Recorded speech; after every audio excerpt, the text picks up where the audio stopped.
శ్రీమాత్రే నమ. లలితా సహస్రనామాలు అర్థ వివరణలో భాగంగా 25వ నామం అండి. ఇది 25వ భాగంలో మనకు వచ్చేటప్పటికి ఇంతవరకు 36 నామాలు పూర్తయినాయి.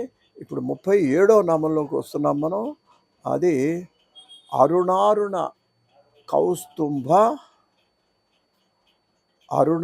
కౌస్తుంభ వస్త్రభాస్వత్ కటి తటి, ఇదండి నామం. దీన్ని మనం పూజలో చేసేటప్పుడు ఇది శ్లోకపాదం, నామంగా ఇది పారాయణలో ఇలా చెప్తాం. పూజ చేసేటైతే అరుణారుణ కౌస్తుంభ వస్త్రభాస్వత్ కటి తటిన్యై నమః అని చెప్పేసేసి నామం కింద చెప్పుకోవాలి. దీనికి ఆమె యొక్క కటి తటిటండి. కటి భాగం అంటే అర్థం ఏంటండి? నడుము కింద భాగాన్ని కటి అంటారండి. కటి అంటే ఏంటంటే, ఇప్పుడు మనం మొలతాడు కట్టుకుంటాం చూడండి, ఆ ప్రదేశాన్ని కటి అంటారనమాట. మొలతాడిని సంస్కృతంలో కటి సూత్రము అని కూడా అంటారు. అందువల్ల ఆ ఇప్పుడు ఇక్కడ అమ్మవారు మొత్తం సమస్తం వాళ్ళు వర్ణిస్తున్నారండి. ఇప్పుడు మీకు ఒక అనుమానం రావచ్చు, ఏమండి చేసేవాడు మహర్షులు వాళ్ళు ఏంటంటే, బాబు ఇట్లా ఆవిడ యొక్క నడుములు వర్ణించడం ఏంటి, ఆవిడ యొక్క తొడలు వర్ణించడం ఏంటి, ఏమిటి ఇది అన్నట్లయితే మీరు ఒక్క విషయం గుర్తించాలి. ఇక్కడ ఈ వర్ణం చేసింది ఎవరో కాదండి, సాక్షాత్తు హయగ్రీవుడు ఎవరండి? సాక్షాత్ భగవంతుడు ఆయన. అందువల్ల ఏంటంటే వీళ్ళకి వాళ్ళకి తెలియంది ఉండదు. అందువల్ల ఇక్కడ మహర్షి కాదు ఇక్కడ చెప్పింది, మా హయగ్రీవ అగస్త్య సంవాదంలో వచ్చినటువంటి నామాలు కాబట్టి వాళ్ళకి అన్నీ తెలుస్తాయి భగవంతుడికి. అందువల్ల ఏంటంటే దీన్ని మనం అది ఏంటంటే ప్రత్యేకంగా ఒక విధమైన ఆధ్యాత్మిక దృష్టితో చూడాలి తప్ప ఐహిక దృష్టితో దీన్ని అసలు భావన చేయకూడదండి.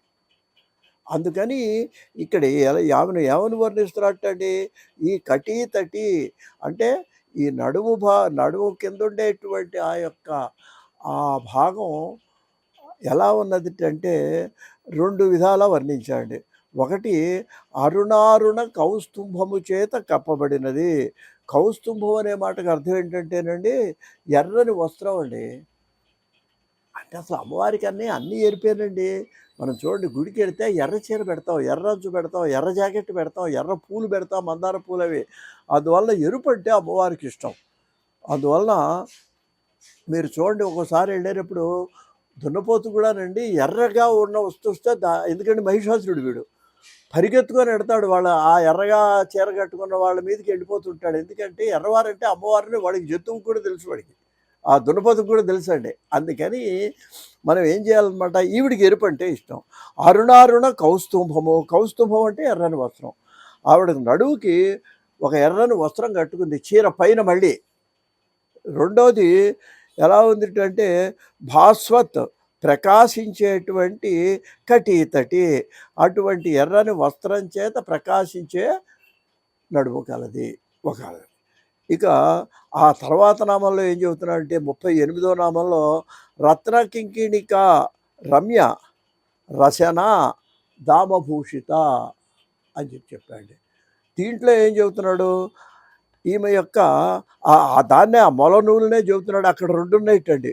ఒకటి ఏంటంటే చిరుగంటలు ఉన్నాయిటండి. చిరుగంటలు అంటే మొలతాడు కూడా ఆడవాళ్ళకి అందంగా చిన్న గంటలు కడతారండి, కదులుతుంటే. కాళ్ళకే కాదు, గజ్జలు నడుము కూడా కట్టుకుంటారు.